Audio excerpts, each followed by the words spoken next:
having defeated Corona, I want our economy to move very fast, to go back to its high rates of growth of 7%, 8%, so that we achieve our aims, the ones which will be talked about in the manifesto, of converting Uganda into a middle-income country. I have already told you what is crucial in the 23 guidelines which I gave to the cabinet, the other cabinet of 2016 and this one. But for today, I wanted to single out a few things that are crucial for the fast growth of the economy. Number one, stop corruption of the leaders.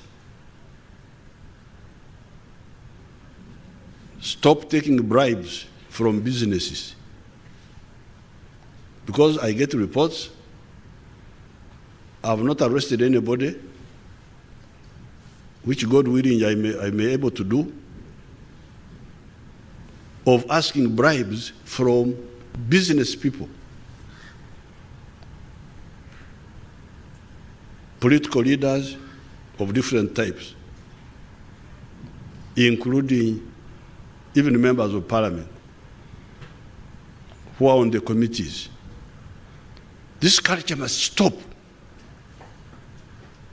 because it's very dangerous for our future. It will scare business. Businesses will run away.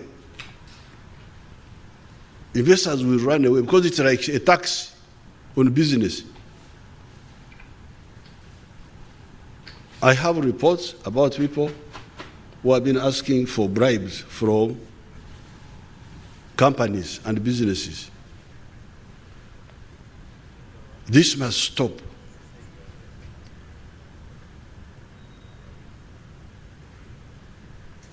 We cannot tolerate it because it will kill the future of our country. Some of the countries would have gone very far. There are many countries, some of the countries had wars, and that's why they lagged behind in Africa. But some never had wars, but they had problem of corruption. And you find they are stagnant, like the ones which had wars. Everybody knows, and I also know, I actually know who are asking for bribes, but I don't yet have enough evidence to arrest them. So, this is number one, must stop. You should neither ask nor accept, even if they give you a bribe, or even a favor, paying for my school child abroad. Don't accept any favor from a business person. If you want money, go and borrow from the government banks. Don't accept gifts, nor should you seek for money. Everybody, all political leaders, civil servants.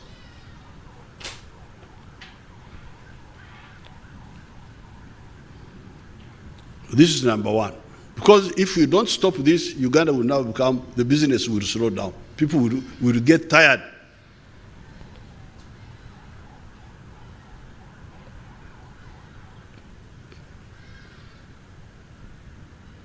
There is somebody who was trying to do the fertilizers in Tororo, a Chinese man.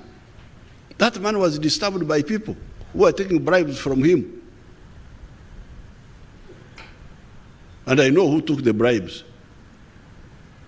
But I don't have enough evidence to arrest them, but I know them. And of course, God knows them. God knows them.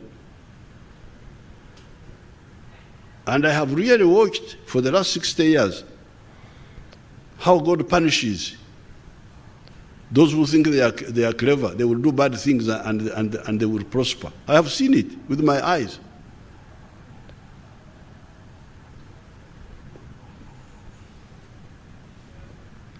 No bribes.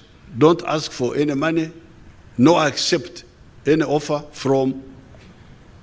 If actually somebody gives you money, you should report him to the IGG. So wanted to give me a gift. What for? A gift for what? When I came back from the bush, the Banyankwere collected cows, 800 of them. Actually, it was like 2,000, because 800 was in Kazo, like 2,000 that they were for me. I said, I don't want your cows. Take them to the government ranch. You normally see them there in Ngoma. Those cows were cows given to me, which were supposed to be given to me as a person, that I was a fighter, I was a Moses who had saved them. Okay, Moses did not work for cows. I refused those cows, and I handed them to the government. You normally see them there in Ngoma. Initially, I didn't have land where to put them, but I squatted them at Ruhengeri until I got that land where I put them, and I normally give them to give to the poor. Even you, people are not proud. I don't want anybody to say that Museveni is rich because he was helped. No way. If I am rich, it is because I worked for everything myself. I feel very proud. That's why I don't care about anybody. Sinagwe neguya kubanga tewaliwo eyali anyambyeko nze ng'omuntu. So to get gifts, to get bribes, to get, it's disgraceful, kisirani. Mugenda kweretera ebizibu. So that's number one. 0, 0, 0, 0 tolerance for corruption. I already have a lot of information. This one, this one, this one, this one here, this one there. But unfortunately, I don't have enough proof to arrest people. But I know. Yeah. So that is my number two. Or is that number one? Number two, because of the other. Number one under B. Number one under B, because A was only corona. Number two, the price of electricity for manufacturing. This is in the hands of the Honorable Nankabirwa. We must bring the price of electricity to 5 cents so that factories rush in. No corruption, not disturbed by corrupt people, but now cheap electricity. You will see how factories will rush in. And I was in Dubai and Abu Dhabi. People are dying to come here. But we must get rid of corruption. We must deal with the issue of electricity. It will help us in value addition, in processing, and in industrialization in general. They are ready with money. I've got so many investors. Now, number three, under B, is the issue of justice. This one we shall discuss tomorrow. The issue we were discussing the other time, the issue of bail, especially for murder, and even for village thefts. Even village thefts, because those other issues, fighting in bars, matrimonial cases, divorce, those can take long. But these two, murder and village theft, are the ones which can affect the growth of the economy. Village thefts, which are not punished promptly and firmly, will make people give up. Even these cows we are giving them, they give them cows, they are stolen and slaughtered. How will people continue? How will the parish model succeed if we don't resolve the issue of village thefts. Are people going to keep cows in houses, indoors, you lock? Cows are kept in the shade outside. But if people can come and park and load cows on a pickup and take them away, and then they are arrested the following day, they are released, how shall we succeed? This issue must be addressed firmly. The people are now taking the law in their hands and they are killing all the thieves. I don't know what you have done about it. So many mob justice incidents. The government, the judicial system, needs to come up and side with the people. The people who are terrorizing Masaka, we have arrested suspects. You know, I must be very careful. I must be very legal. There are suspects. Because if I don't put that, they will say Museveni has interfered with the, what is it called? Sub-judice. Is it sub-judice? Aha. Nanga akunkamanyi. So, when we mobilized a little bit, we got so many suspects. And we have been battling those who have been trying to get them bail, because it will annoy the population so much. So that is the third issue under B. The issue of effective justice, at least for some of the crimes. Not all the crimes, but land matters can take long, but murder and village theft. But I hear also that there is a problem of servant disloyalty. I have seen it. They even tried to steal my cows in the workers. You can imagine, they tried to steal my cows. Steal cows, steal milk, steal. But I hear that there's also stealing from investors. Stealing sugar, stealing this, stealing. And I remember some years ago,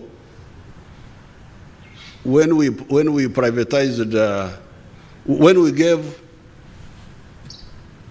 a contract, a management contract, to this Apollo Hotel, International Hotel, which they now call Sheraton. I remember there was a big issue.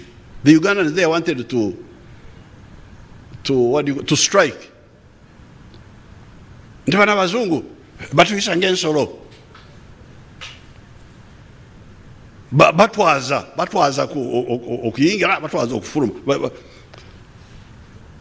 So they complained to me that the Sheraton management, which took over that hotel, was searching the workers when they come to work and when they go from work, that they were being treated as animals. I said, yes, I said they should search you because you are thieves. You are thieves. They thought I would side with them because they know that I'm against foreigners mistreating Africans. But I said, no. On this time, on this issue, they are right because you are thieves. Mulibabi, Balnokubaza. And that's how Sheraton thrived, actually. Sheraton has been thriving, earning income. So I would appeal to the investors to be very strict with these Ugandans, but also the judicial system to side, to be firm. The law is clear. For murder, the bail is 180 days. If you stay there that long, then you go for, I think for others, it's like 60 days. So they can be strict without being inhuman. So that's number 3. Number 4, under Bravo, is of course the parish development model. That one you know. If we implement this, so many things will change. We shall have so much production,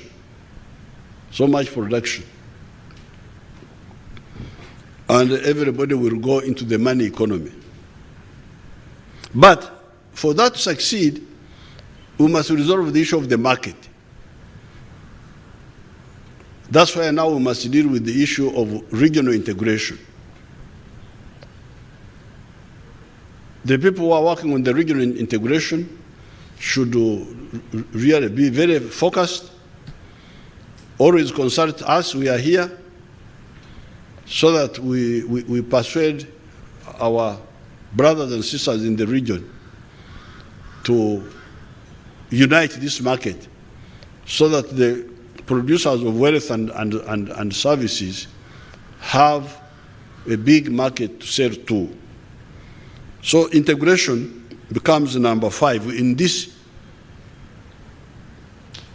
priorities among priorities. Then number 6 is tax collection. We are really making a lot of mistakes by borrowing so much from outside. The other day when I went back, this budget which we have, the one of 45 trillion, a big part of it is paying debts. I think the debts are like 16 trillion out of the 45 trillion. So the actual money, that the new money for us, out of the 45 trillion, is like, I think, 29 trillion. The Minister of Finance can cross-check. And the problem with borrowed money is that, I was here with the URA, what do you call them? URA. They had invited me here to celebrate that wonderful. I said, please, your wonderfulness, I don't see it. I suppose the occasion here. They had computers and things which were shining. That they have built a tall building somewhere. Building a tall building when you have got a lot of money is not a big issue. Why should you fail to build a tall building? All our money is in your hand. But what percentage of GDP are you collecting? These people have stagnated at 12% of GDP tax ratio. From the Minister of Finance can tell you, like 2091 there, 12%. Why don't you collect? If we collected like 20% of GDP in tax, we would not need to borrow. And the problem with the borrowed money is that when you borrow, you pay interest on the money. You pay interest. So that when you are paying back, they can tell you before you close, they can tell you how much this 16 trillion, which we are paying in debt, how much of it is interest. So we are losing. Borrowing is losing. It's not correct. We should minimize borrowing. And I try to do that, but some of my people go behind, they do this.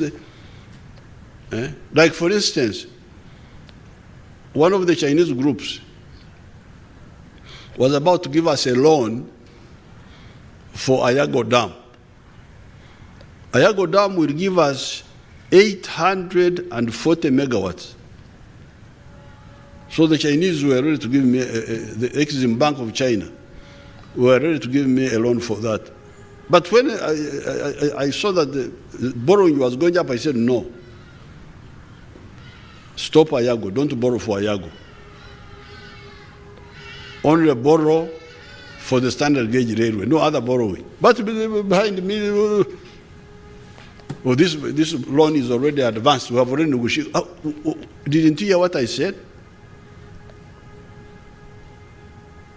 this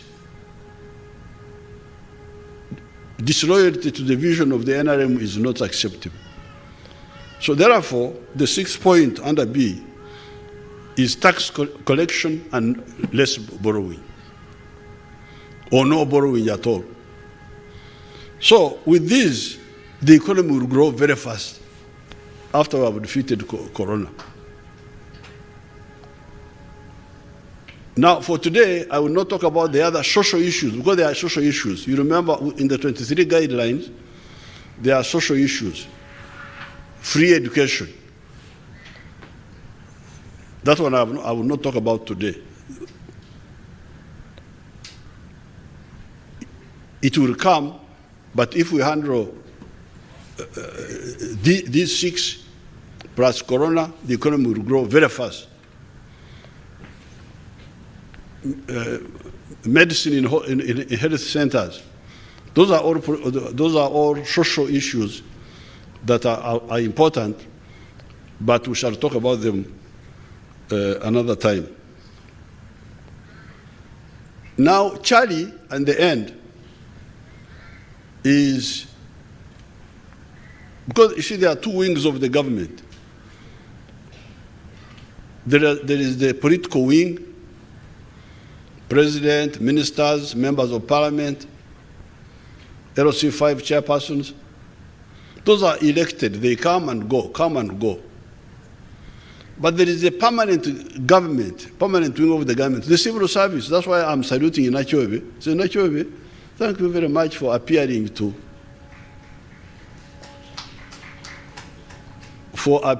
and attempting to be the head of the civil service.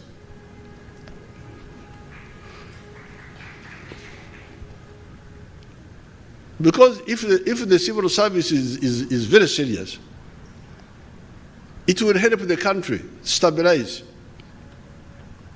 It will advise the ministers what to do and not what to do. Would advise the MPs, because everywhere the civil service is there. In the parliament, the clerk of parliament is there. He can advise when people are making mistakes, doing that, not knowing what to do.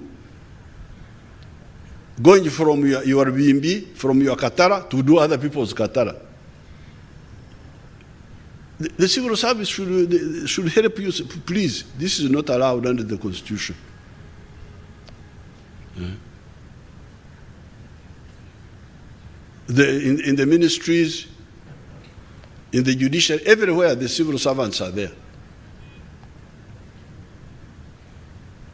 The cultural leaders, you find the cultural leaders don't know, many of them are doing things which are outside the Constitution. But there's nobody to guide them to say, please, what you are doing, this should be the civil service. You are talking of protocol, that you had a paper on protocol, but who controls protocol? It should be the public service are the one who know who should do that, who should not do what. The religious leaders, they do this, they do that. I hear some of the radios don't even play the national anthem of Uganda.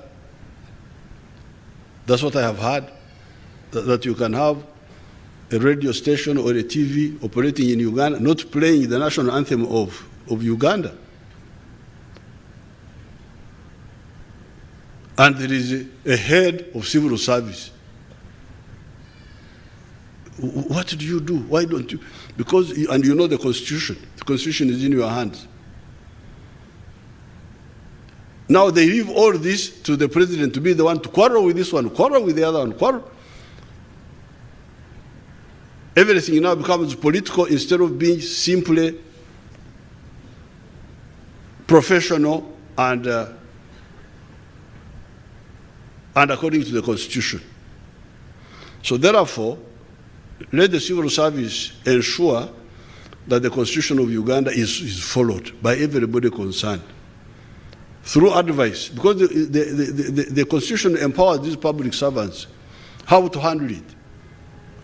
If somebody is trying to spend money outside the procedure, you say no. Because the article which controls money is there, they can read it for you. And if somebody wants to overrule you, you say you put it in writing. You put your overruling in writing. So if we handle this Alpha, Bravo, Charlie, your economy is going to gallop. I can tell you this, because the goodwill is there. We have already got you enough electricity. Actually, yesterday I got an investor who came and told me, I sent him to the permanent secretary of energy. He says, I know you have got a lot of unused power. Can I be using it on a temporary basis? And when you have factories, I will go away. He has got, I sent him to. Yeah. So, security is there. Nobody will disturb our security. Those people who are telling lies that they can disturb our security, they are wasting their time. Yeah. This massacre thing, they thought it was going to be a big thing. But it couldn't. We have been preparing for the last 60 years. We have been in this thing for the last 60 years. So nobody can disturb Uganda unconstitutionally. You are wasting your time and risking yourself for nothing. The other day, the police shot dead one of the stupid children, boys, who had been sent to blow up people on Lokechi's barrio. Those who were lucky were arrested in Parish. Oh, these are suspects. Suspected. And they were arrested with the explosives and so on, and they are suspected.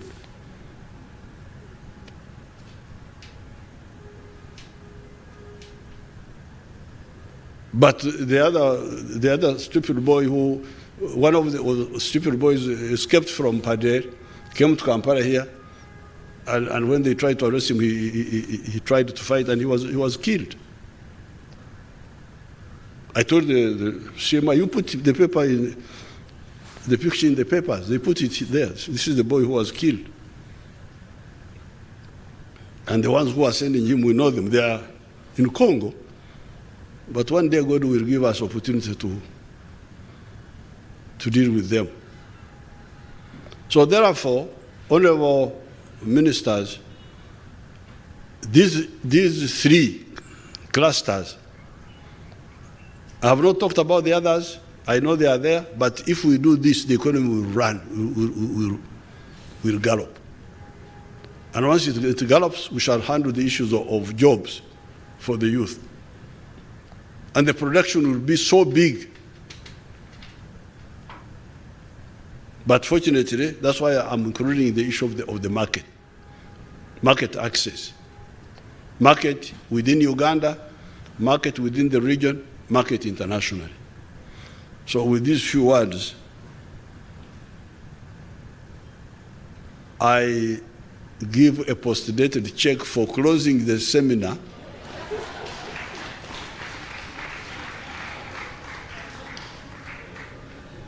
when the time comes. Thank you very much, and I wish you good luck.